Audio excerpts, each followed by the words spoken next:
Lunch break. Glad you guys showed up today, tuned in. We're glad Jonathan Rizzo here. I say Dr. Rizzo, huh? Yeah. He's got First and last time you'll see that, yeah? I asked your dad one time, so I go, do you call your son Dr. Rizzo now? And you want to tell me no. No. Yeah. Not at all. So we got David Boyt here today. Yeah, he's with us on the show. Great to be here. Yep, glad you jumped in. So grab your drink, your soda, your energy drink. Justin is not here today. He's up at Hume Lake. Well, you guys had waters earlier. Where's our drink or soda? I know. Yeah, it's a self-serve yourself type show. I think I'm the only guy that loses my drinks all the time. You just had it. Yeah, I lose it. So if you want to share us, you want to like us, we have our own Facebook page, Lunch Break, and we have our own merchandise coming out, hats and shirts. Yeah, we're climbing up in the world. So we do appreciate it because it's all about what you guys are doing out there, and our show is there to hopefully inspire you through people's lives. So today we have Dave Boyt on with us, and so we're just that. So the question last week, when we are an Encourage Media production, I want to give a shout out to Seth and Mike Harvey, our producers. Cheers to those guys. Yeah, they're the ones that make the magic happen. They're the one that makes that magic happen, and they mess with us too a little bit. I always like that behind the scenes stuff. So you never know what you're going to get on our show, right? I mean, I like to mess with them too. I know. It's kind of a fun thing. So as we're here today, Justin is up at Hume Lake, and sometimes Tom Hollenbeck comes in with, but Tom's not feeling well. So I asked Dr. Rizzo to be with us here today, and Johnny's going to be with us today. We're going to talk. So we're going to start out from the question that you guys asked last week of our guest, Devin Radney. Devin did a great job last week, got a lot of life experiences. But one of the things that Devin experienced was addictions.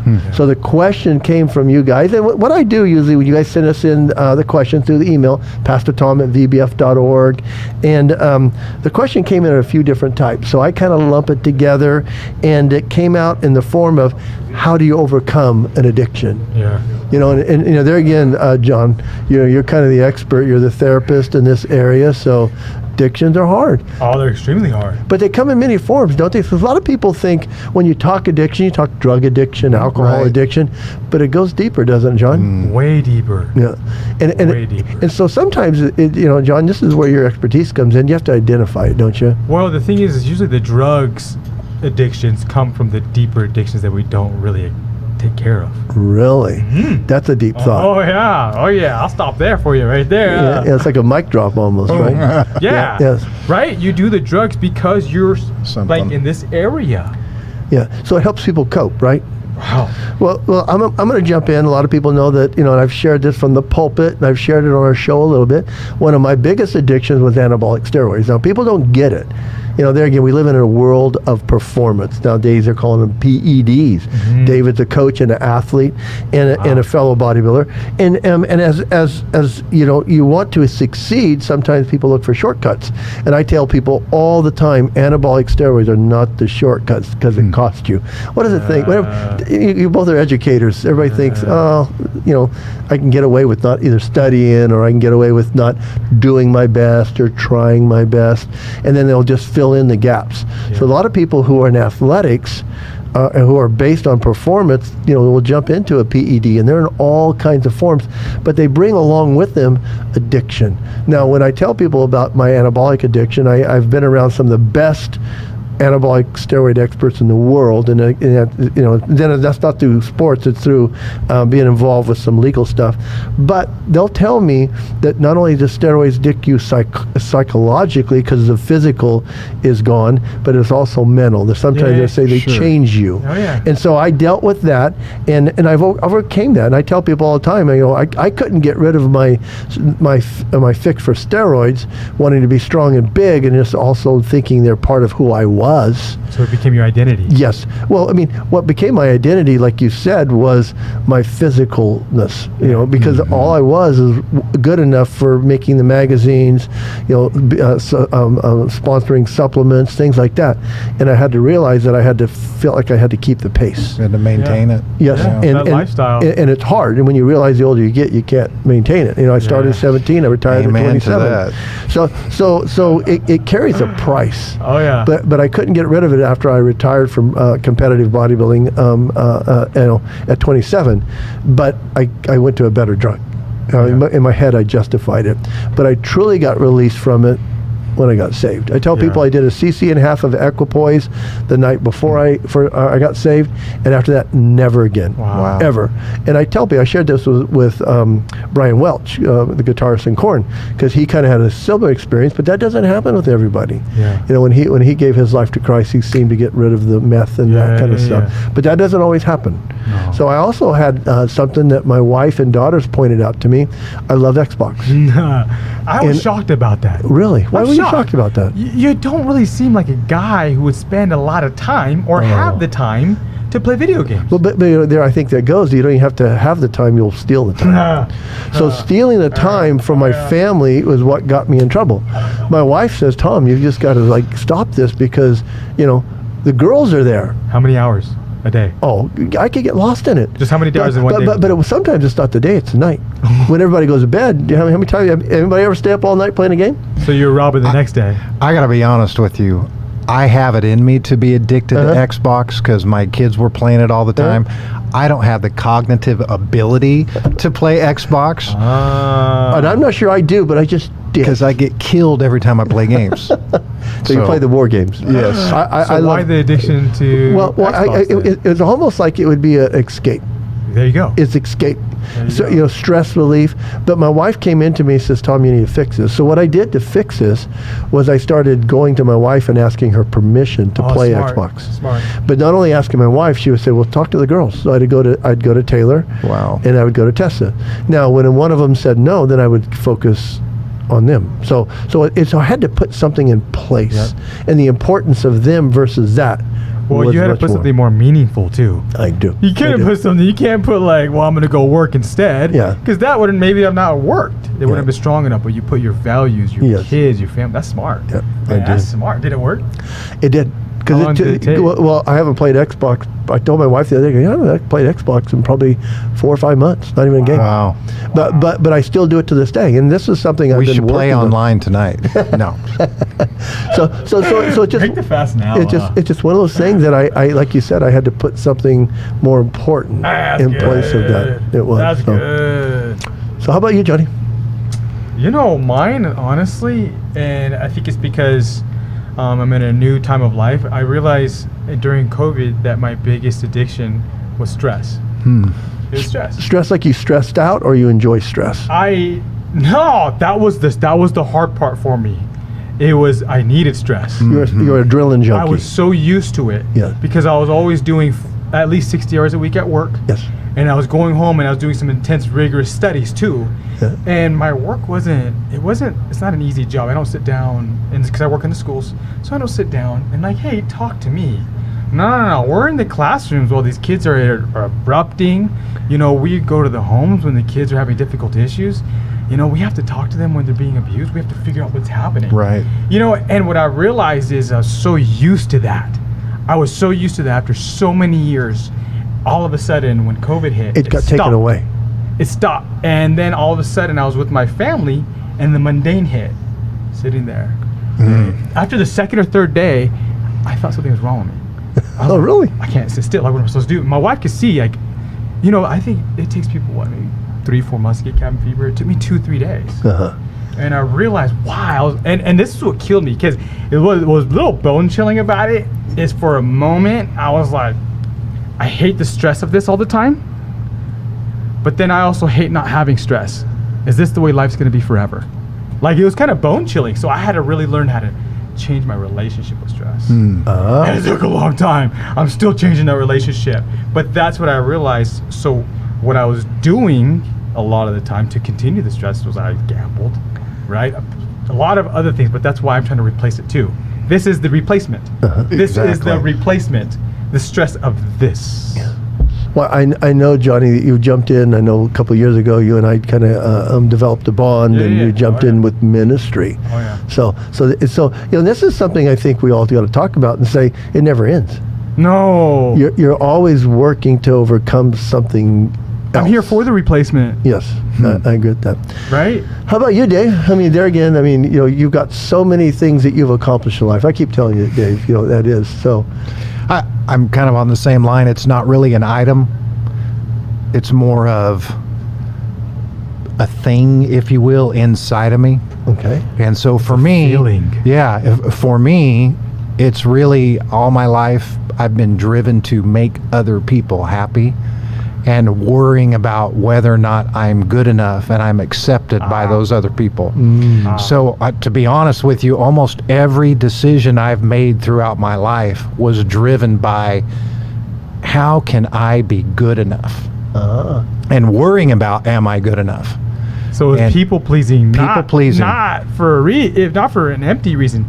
It was people pleasing to validate you. Yeah, And make you feel like you validation, belong. validation. Wow. And I think that's, your love language, whatever. Yeah. One of my love languages, why I'm always trying to validate other people. Yeah. Is because on the outside I may seem like, I'm confident and have it all together, Yeah, but that's the thing. but I have no confidence. And a lot of it man. is, I'm good at a lot of things, You're but great. to be honest, I've never been great at one thing. And I've always been around people that were great at other things. So I was never the best. Maybe I was the second best, you know what I mean? I was better than the rest of the pack, Yeah. but I wasn't as good as the best of the pack. So I was always pushing myself, whether it was in school, whether it was in sports, whether it was in coaching, lifting, all the things that I've done. I always wanted to be a little bit better than I was. And I worried because I never was where I wanted to be, And what do you mean you were never where you wanted to be? because it was never good enough.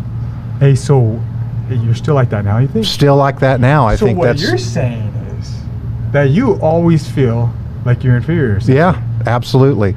So in order to do that, for that to even be possible, to be in the equation, check it out. You have to compare.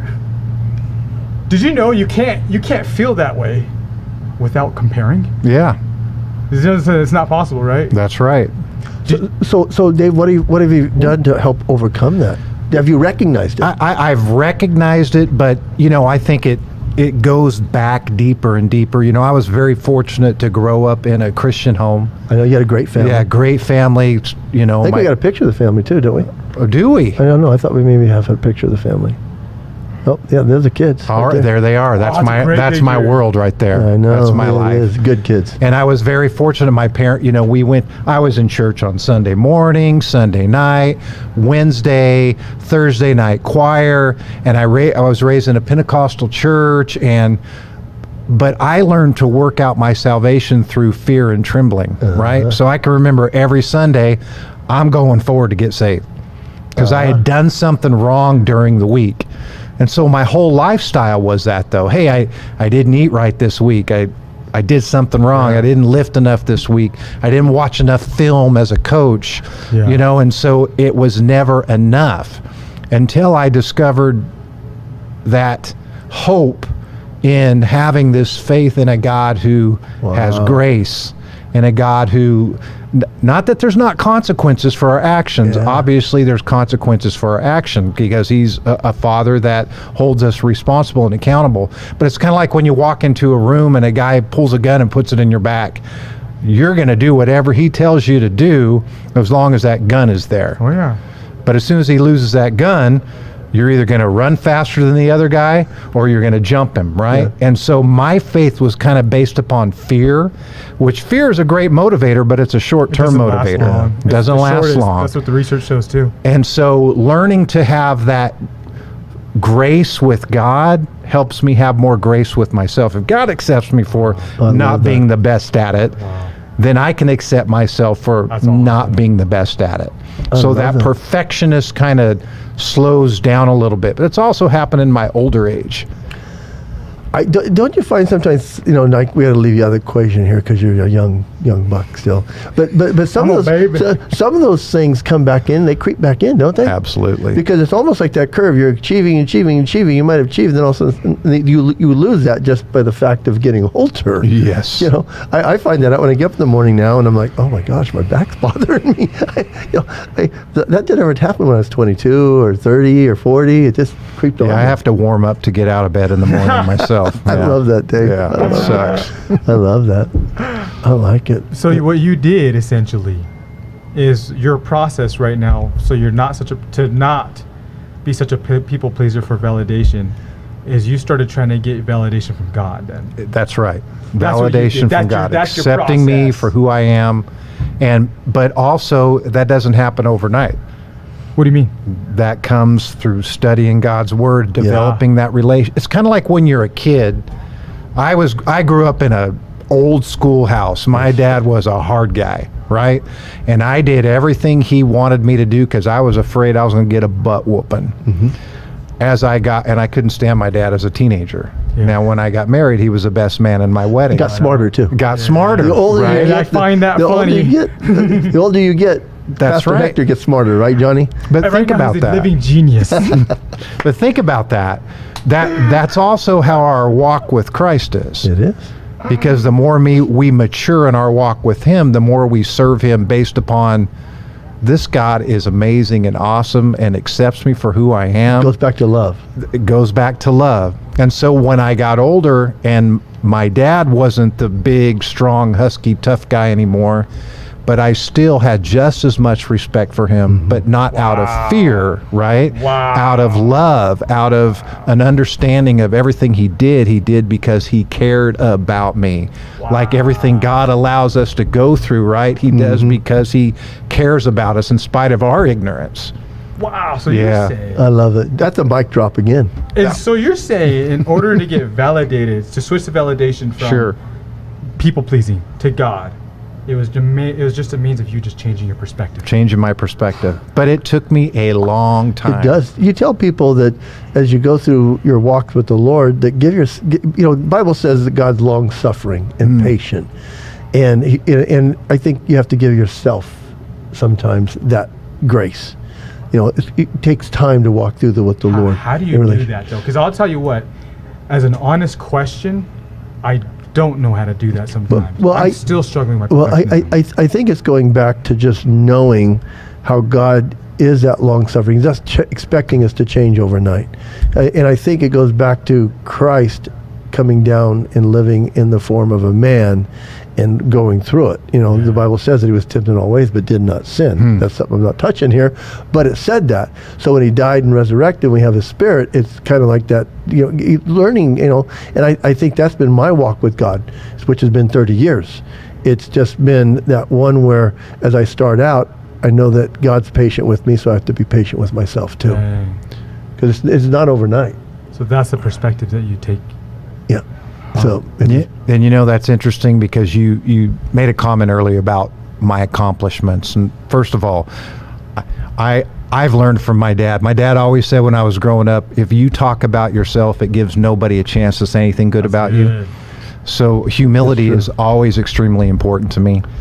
But I wouldn't have any accomplishments in my life if it wasn't for surrounding myself with people that are a lot that. smarter and better at Heck things yeah. than I am, and also trusting God.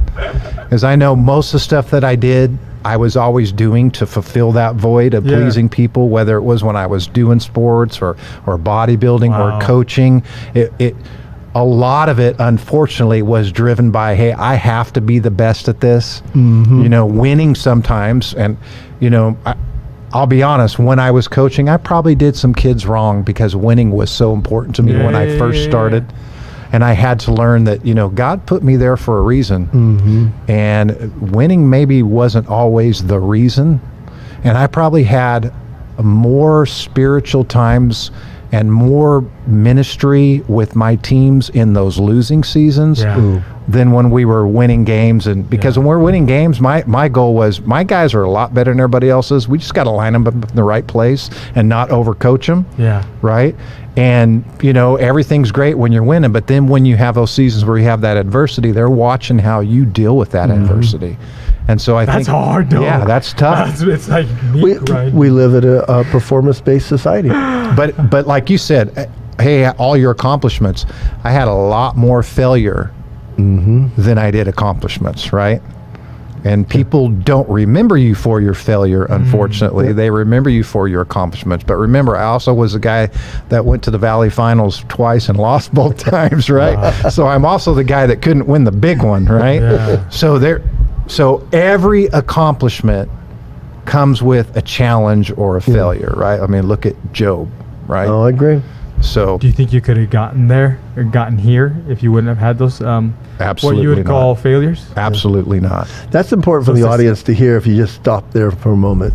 If you're out there and you're going through something, you know, what do they say? I've always, in the back of my mind, had a little saying, and I think I heard it someplace: when you're going through hell, don't stop. Yeah. You know, just keep going. That's right. And so I always tell that to my wife. I go, let's just don't stop. It's interesting. You're making me think like failures, we should just look at them as just conditioning. Well, but Hills and valleys, right? It's just a workout, Life is right? hills and valleys, It's really absolutely. a workout to you to your goal. well, the Bible says that we're supposed to consider trials Pure joy. pure joy, and as you have them, it's hard to. But when you realize you're going to overcome something Right. and build endurance, then it makes sense. And that's what I was saying. When you start to learn that, but you got to go through a few of them before you get there. But that's the grueling part. It is. Yep. So Dave, there's always a question. I think Johnny's filling J2's spot this week. Yeah. Nope. So I'm going to go into this. So what is something the general public doesn't know about you? Huh. Well, I used to have hair. Is that something? I think the general public may assume that. Yeah, though. there's probably a lot of things. I'm dyslexic. really, Really? Dave? Yeah. It's funny because true story. So I made you know, when you're a kid in elementary school and you always do those little art projects for your parents, right? So I made a plate for Christmas in the first grade, and my name and the date is written on the bottom of the Christmas plate, and it's backwards. I wrote backwards. Now I get it. And back then they had no Now I clue get it. what that I agree was. with It didn't. It was looked at very different. Right? And I remember critical. my first grade teacher telling my parents, and maybe there was some truth to that too, still, hey, he needs to go to special school. No, there wasn't. There was no truth in that. Right. Let me be evident. There is no truth in that. They didn't know what that But was. that's what you were told. Yeah. And I didn't even, until I was in college, I had a college professor that said, hey, have you ever been tested for dyslexia? Wow. In college. In college. Wow. And so that's why I couldn't pass the LSAT, right? we talked about that earlier. dyslexic. But you And so- see, to me, I'm as a like as a Yeah. psychologist, I'm thinking, I'm connecting it while you're such a people pleaser, in sports and all that stuff. Because this is what people don't realize. about Johnny's dyslexia. analyzing us, you know, Yes, as we're Well, sitting. yes, he is. I'm going to lay on a couch after this. And he's going to tell me my because problems. My specialty that I chose to focus on in the schools Sure. is dyslexia. Okay. Check out why. Because I know if a kid cannot read in school, how do they feel? That's right. Every day. Not Every day. just once a week. You know, some kids feel bad once a week, something bad happens. How did you feel every day when you were in school?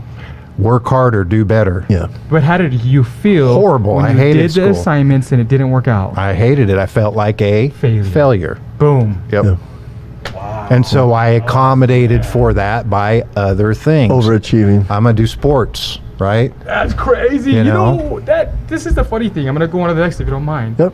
You know how people looked at you in high school? You know how people viewed you? Yep. Tell them. Well, Pastor Jim always has this. Oh, God, Dave, I know Pastor Jim. Pastor Jim, if he's watching out there, Pastor Jim told me when I was telling him, just kind of say, hey, I got this guy friend, Dave Boyt. He goes, you know what? In high school, Dave Boyt was the character that Zac Efron portrayed on High School Musical. He did all the plays. He could sing. He I was love the guy. handsome, Ah, man, blonde watching hair, that guy, great I'm like, that's athlete. my So man. this is a whole perspective from the outside looking Wow. in, while on the inside looking out, you're having turmoil. Absolutely. You were in pain, and everyone was looking at you, wishing they could be you. Yes, that was Absolutely. it. That was Jim Cruz's statement to me. Wow. Yeah. Little did they know. Yes, they did. But so that's why you always tell people you can't. What's the old saying? Don't judge somebody till you walk a mile. That's exactly why Jesus said that. Yes. Jesus said, "Don't judge, man. Yeah. You don't know what they're really going through." That's right. Everybody's fighting their own battle. I've always talked about me. I have a speech impediment. So Dave, start us off. There again, I know that Jim had that idea. I'm very intrigued because I know you and I fellowship in the fact that we have iron poisoning. What that means is guys that work out. We're wired a certain way that we never lose that. We always like to work out. There's something about the pump. There's something about the feeling. Yeah. I used to tell a lot of my professional athlete friends, especially I had a friend named Lyle Zazado, played for the Broncos and Raiders, and I would say, our sport is the only thing that helps all the other sports. Lifting weights helped every other sport. Yeah. And I said, with us, we had to watch what we ate and train hard. Yes. 365 days a year, where somebody could go out and have a cheeseburger or a milkshake. It doesn't affect them. But in my business, at the level I was at, I didn't get that privilege. So I always love it when people share that with me. Right. And I love the fact that you were a bodybuilder and a good one, too. I like that post.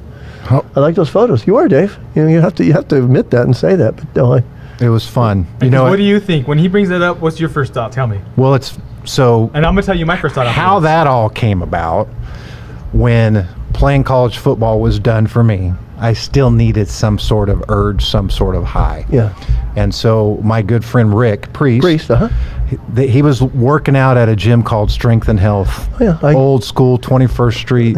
I did a little fact here. I was the first person ever to work out in there. There you go. It was funny. I got in there. There's a guy named Clint Barley that Yes, owned it. yep, Clint. I was back in Bakersfield for Thanksgiving, and I called him. He goes, "Your gym opened up?" And he goes, "No, not yet." And I go, "I'd like to think to work out when I'm here." And he goes, "I'll let you in." So I worked out, but I dropped the 45-pound plate on my toe. Oh, Yeah. So it's a whole other story. That's like But the I worst love nightmare. Strength and Health is a real serious a gym. My friend Mark Pacheco. Mark, you're out there. You're competing in the over 60 national bike Awesome. Wow. right now as we're talking about. So I'm praying for you, Mark. So Wow. he's done the work. He might come home the champion. Wow. That's Yeah. awesome. So he owns Strength and Health now. Oh, okay, yeah, because Clint had sold. Eddie was trying to run it, and then Clint sold it. So, anyways, they talked me into going to this place, and there was a lot of guys in there that were bodybuilding. A lot Serious. of guys were juicing in there Oh as yeah. well. Oh yeah. And so there was a guy, Scott Jallow, who worked out down there, and probably a guy named Scott Jallow and a guy named Gary Williams. You may know who Gary Williams is. So those guys kind of were the big influence on me, as well as Rick. Hey, you should try this. You should do this. Because you got great genetics. So yeah, and so it was kind of a dare. Not genetics like mine. Yeah, stop. But you got great pants. You guys should see his pants. They're awesome. You have to compensate Yes. with genetics for pants. And so they kind of talked me into it, and it was that other rush, that other high, and I loved it. It is. It's honestly, there is that, and that's why when you go to the next level of PEDs, it gets a little more Yeah. intense. So I love that. Talk us through some of the stuff, because I'm very interested, and there again, I came to the Lord late in life, 34, and I look back at people, because you had Christ in your life then, and you did something that really it does inspire me, Dave. You did something with your physical prowess. And you did. It was called the Young Lions. Yeah. How'd you guys come up with that idea? Because it was fantastic. And then how did you guys kind of go about it? Can you explain it a little more? I don't know what it is. Yeah, so it's kind of cool. So there was this, back in the day, there was this group called the Power Team. I think it was the 80s, Johnny. Yeah. So I'm not sure how old you were back then. Maybe in diapers. I was born in '86. Okay. Okay, yeah. Perspective. Oh, Lord. You missed this. Young whippersnappers. So it was called the Power Team, and they would, they would break bricks and rip the phone books and I break remember the bats watching and all them. the I remember watching them. Yeah. So our pastor at a church that we were going to called us his Young Lions. Oh, I love that. And there was a lot of guys there. Rick was one of the guys, a couple other guys that were there, and we were all into lifting. We were still lifting at Strength and Health. Young, healthy, strong guys. Yeah, and he said, "You guys ought to do this. I want to do something like this because I think it could reach our youth." Ooh, that's Because we great. had Purpose. a lot of young kids. Purpose, right? And so, but I came up with an idea. I said, instead of just being like the Power Team, let's do kind of like a theatrical play skit type version of it. So we put together this. So we had we had a guy that played the role of the devil. And it would start out, we had this music playing, I think it was the Phantom of the Opera music, and so he's in the pits of hell, and he's talking about the people that he's going to mess with on earth, right? And so we created like a skit where he would talk about, okay, I am going to attack this guy today, and I'm going to throw every weapon I have against him, you know? And so we would do, hey, you know what? No weapon formed against us will prosper. Wow. And so we'd come out with baseball bats because he was trying to hit, you know, his weapon was a baseball bat. So we did the breaking of the baseball man. bats, Over your right? knees and stuff. Yeah. Oh, And so man. then he would find someone else on earth and he'd say, you're a failure, you're not going to succeed. And we'd say, you know, our names are written in the Lamb's Book of Life.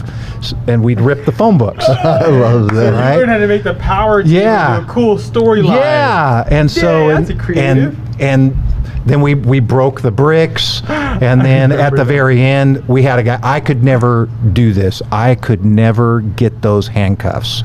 But It's you have to Oh, manipulate yeah. them, and once you do, you can break. So we had a guy that had huge arms. He had big old Hulk Hogan like pythons. Barry Green, Barry, if you're out there. You Shout still out have to you, those Barry. huge arms, and he was our official because he could Handcuff just do breaker. it, yeah, like it was Wow. nothing. And then we would do a gospel message afterwards, and it was really an awesome experience. We got to go to different churches. We did it for Youth for Christ. We even did a big thing at the Civic Auditorium. Then it was called the Civic Wow. Auditorium. I remember that. That was a good time in my life. I love that. Yeah, That's so that was the Young Lions. What ages were you? Well, I was in my early 20s. Wow. Yeah, early 20s. What a That heck seems of an like a experience. lifetime ago. Okay, so your journey of the faith has been a long time. Yeah, very long. So I love your coaching stories. Hmm. You know, and you got to bring in the junior high, the junior varsity. Oh, David Carr. Yeah, you got to bring that. So another shout out to an amazing Amazing young athlete. man, an amazing family. Yeah. Great godly family and phenomenal athletes like Darren and Derek Yeah. and David. So I was the head JV coach at Stockdale High School when David Carr was a sophomore. And unfortunately at the time, Stockdale ran the option, right? We were a option running team. That was the program. And if you're a freshman or JV coach, you got to be a program guy. Quarter, you know, I was a program guy. And so shout out. our running back got hurt, and so our quarterback, who was a running guy, got moved to running back, and so I had to start this kid named David Carr at quarterback. Wow. He was not a runner, but the kid had an arm that he could throw a country We mile. all got to see that proven out. Oh, yeah. But unfortunately, I had to try to run the option with him. And being a program guy, that's what I did. And of course, the next year, Mark Hance, being the smart guy, he said, okay, we're not going to run that offense anymore because this kid can throw the ball. So he started running the run and shoot and got a guy named Dave Longsinger to be the offensive coordinator. And so David Carr, if you're out there, you really didn't get your scholarship because of anybody but me, because I'm the one that put you on the field. So you remember that. Just kidding, of I love course. that. You would have never known that's how he started. Oh, I yeah. didn't know that. Wow. That's a great story. Yeah, That's the great influence. family. That is great. That's the influence, Dave. And then you went on to be the varsity. Yeah, I coach. went on to be the head You coach have a there. big story, man. Well, I was very fortunate because I got the opportunity to coach with Pat Preston and Tim Hartnett at BHS and Jan Stubbe at Centennial. Stubbe is a name for fraternity. And all that was a great season because almost everybody on that varsity staff went on to be head coaches. Brian Nixon was a coach yeah. there at the time. I wasn't anywhere near as good as those coaches were, so I knew that I needed to go somewhere else, not to say that it wasn't a great coaching staff. So I went back to Stockdale because Mark Hance, who was the head coach, knew I wanted to be head coach and said, come on back. And so then I got the opportunity, obviously, to be the head coach at Stockdale, and it was a great experience for me. I loved it. I was there from 2000 to 2006. I was very fortunate to have some amazing players. Yeah. So Stockdale did. we had success because we had amazing players, but I was also the guy that lost the Valley twice. So to Clovis funny. East You and cracked Clovis me up, West. man. Yeah. You cracked me up. But I had amazing coaches. Again, surrounding myself. You have to. I love that. I love that about you, Dave. A guy named Scott Sword was one of my coaches, won a state championship in Montana. And amazing man of God, strong Christian man, passed to cancer. A guy named Jim Whitley, who was a coach at Cal. He was in charge of the PE program at Cal State Bakersfield. Those were my sages. You know, and I would encourage coaches, you got to have sages. You got to have that. The Bible says that wisdom comes in the counsel of many. Yeah, man. So you had all these amazing coaches around you. Yes. Of course you would have a winning season. So I love that. That's what you meant by putting people around you that were better. That's right. Ah. I love that. I love that. And, Yeah, it was good times. yeah. And, you know, Dave, and you got a wonderful wife, Kim. Yes. You know, I think we got a picture of Dave and Kim. I'm there married somewhere. up, that's for sure. Isn't that the goal? You know, that's another. always the goal. There she is. That's another great God story, and I'm probably just rambling. But No, you're not. No, this is great. I was 30 when we got married. She was 20. Right? Smart. You're so Yeah. smart. Is there 10 years difference between you guys? No, there's not. Oh, okay. There's but 12 years difference. I don't want her to know how. Everybody knows how old she is now. Oh, okay. So, but we were both engaged. Didn't know each other. Not engaged to each other. No, didn't know each other. I like We're that detail. both engaged, long-term relationships, and both of us in our marriage counseling, the marriage counselors told us, this is not the person you should marry. Wow. So she was in counseling with somebody and you Yeah. were counseling with somebody. Yep.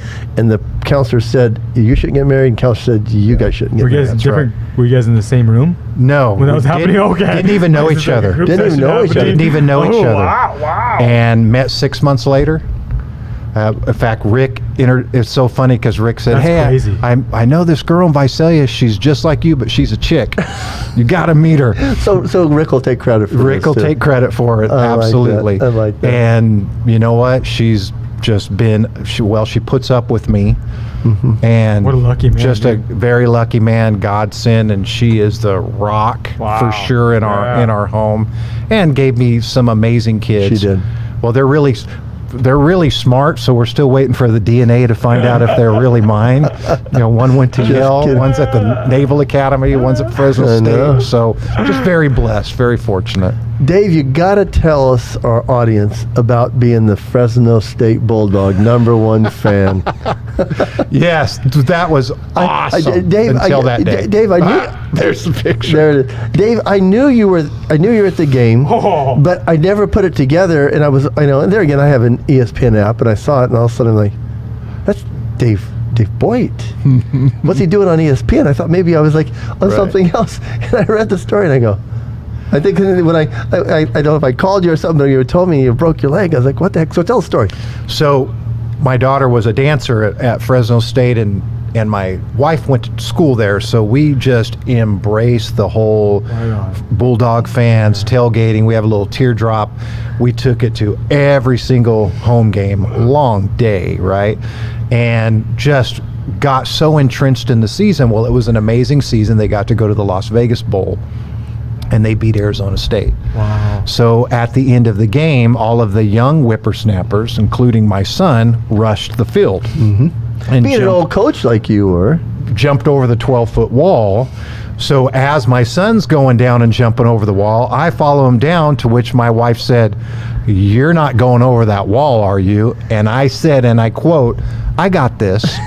And I got it all right. So as soon as I went over the wall, I landed wrong and broke my tibia and fibula.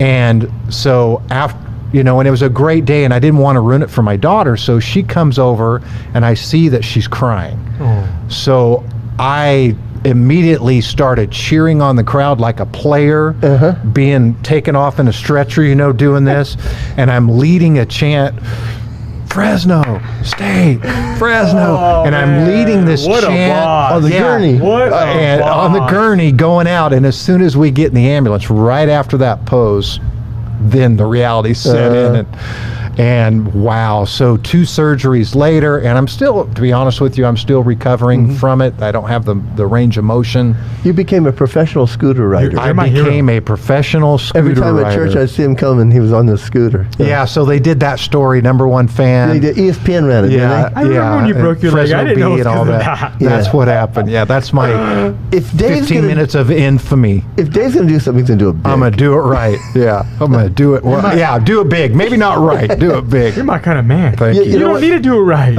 You know, it's funny because wants to do it as, right? as he came scooting in the first time I saw him, I saw Kim. I told him not to do it. And just, aren't those the remembers? I mean, Yes. I was getting ready to take a Harley Fat Boy out. My wife goes, shouldn't do this. She was absolutely correct because I came back in and dropped it. Oh. But aren't those famous last words? Watch, Oh, yes. Watch this. Yeah. Yep. I got this. I got this. Oh, yeah. Watch this. I know. I just hate when it's my wife telling me. I broke Not my to do it. wrist on my son's hoverboard.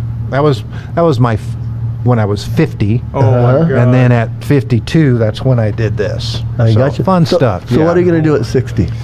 Be very smart. Listen to your wife. Yeah, listen to my There you wife. go. That's it. That's it. Well, Dave, you then became vice principal at Shafter High School. Yes. Great experience. It's funny, I knew nothing about Shafter except my cousins are from Shafter. And every year on the 4th of July we would have a big family reunion and we would go to Shafter. That's the That's only cool. thing I knew about it. But talk about family. I mean, Yeah, close. we live in Bakersfield and Hagen Oaks, and my son went to Shafter High School Right and on. had the most amazing Right on. experience of his life. Just great people, great kids, very respectful. I was there for 11 years. Now I've Wow. moved on to something You else. got a but new adventure. new adventure. What you Yeah, HR, working for human resources at the Kern High School District. Really? Yeah. Love it. Love. Really? I've been very blessed. So everywhere I've worked for the Kern High School District, I've had a great experience. I So, started my MIS career at Kern High School District. Yeah. I was a systems analyst there back in 1981. Dang. So, yes, long years ago. So how was human resources during COVID? I'm catching the end of it, but yeah, it's every day is something new, right? Every I couldn't day. imagine the staffing or the Oh, lack yeah. thereof. Yeah, it's pretty insane right now. And I was hoping we were turning the corner, but now this new variant, I don't know what's going to happen. I don't know either. Yeah. So, Dave, is there anything you want to leave our audience with? You know, you've been around a long time. Dave, you have done a lot of amazing things. You really have. And I'm fortunate to be around you. I love being around you and your family and your kids and your wife, Kim. You know, it's always been a pleasure, you know, to be around you. Anything you want to Thank leave? I think the main thing is just people out there that are listening, maybe they're struggling in their faith or trying to do stuff. You know, I can't go to church enough and I feel guilty for it. I made a mistake yesterday. I said a cuss word and so God's going to be angry with me. You know, understand that there is a hope because he is a God of grace. Again, not saying sin is sin, right? There's going to be consequences for sin.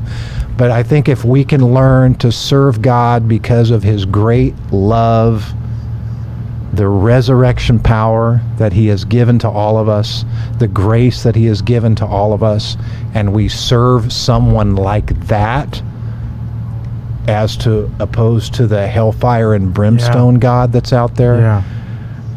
you're going to have a much better walk and you're going to be able to make a much bigger difference in people's lives when you learn to understand grace. That will give you a hope. Dave, you Oh, got a man. ministry gift in you too, brother. Hey, I got Thank you. one last question. if Okay. you don't mind. I can't help it. I just can't help it. Real quick. Ready? Which God do you think is more hopeful? The hell and brimstone one that you used to maybe grew up with, Yeah, absolutely. or the God that you get get validation from now? The God you get validation from now, absolutely. Wow. Yeah, I mean, correction is a part of it, but again, it's like I tell teachers when they're talking about discipline. Discipline is to change behavior, not to punish, right? So God disciplines us to change our behavior, not because he wants to punish us. That's a validating father right yeah, there. I think that's huge. Huge. So Dave, I love it, my friend. What a mic drop. Oh, What a thank way you, to thank end you. it. Love I how don't we know how to bumping do or that. shaking? Yeah, I don't know. what we're doing. But that was Girl fighting. good. So, Dave, you've been a great guest. Thank you. I'm telling you, you have. Next week, we have John Bateau, the president of Bakersfield Christian High School. Really wow. excited about that. And there again, I want to thank our producers, Seth Parker, Mike Harvey. Good job, guys. Our creative consultants, Tessa and Taylor Touchstone. Jonathan, thank you so much for being here today. Doesn't Tom's hair look really good today? It's just beautiful. Yeah. I was like, It's like a lost in it fresh for a gel or second. something. Yeah, yeah, I don't yeah. know. Yeah. It's awesome. But you're going to give J2 a run. You mean, if there again, J2, J2, if you're out there, dude, don't be gone too many times because Oh no, he's fantastic. he is. He's fantastic. Justin's a great guy. So, guys out there, I hope you had got something out of today. Send any questions you have from today in to Pastor Tom at vbf.org. Johnny, how can they get a hold of you? Rizzo Jonathan62@gmail.com. How about you, David? Anything? Boyt at kernhigh.org. Right on. Okay. You guys have a great day. Thank you for joining Lunch Break. Take care.